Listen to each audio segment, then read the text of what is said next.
जे लिखा जाइए the president of India and chairman of Rajya Sabha ताने एति की मोर होची सब्जेक्ट एई सब्जेक्ट टी मोर सिंगुलर की प्लूराल देखंतु एठी देखंतु दुईटा नाउन हमरो एंड रु कनेक्ट हेची the vice president of India and chairman of Rajya Sabha ताने vice president of India chairman of Rajya Sabha ये दुईटा कोन करचंती ना एंड रु कनेक्ट हेचंती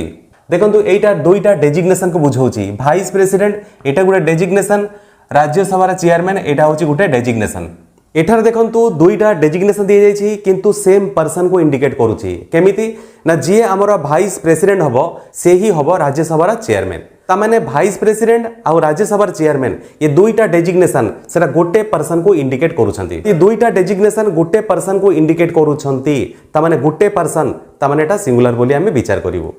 जदि आमे ए गोटे पर्सन को सिंगुलर बोली विचार करिवो ताहले वर्ब को हमें कोन नबो ना सिंगुलर वर्ब नबो ताले एठी हमें देखिबो जे vice president of India and chairman of Rajya Sabha जेहेतु ये सब्जेक्ट को आमे सिंगुलर बोली विचार करिछु ताहले कोन हबो वर्ब हबो सिंगुलर से वर्ब सिंगुलर केमती हबो एटी हैज हैव ये हैज हैव मध्यरु हमर सिंगुलर वर्ब किए ना हैज ता माने एटी करेक्ट ऑप्शन होची मोर हैज ता माने हैव ता मोर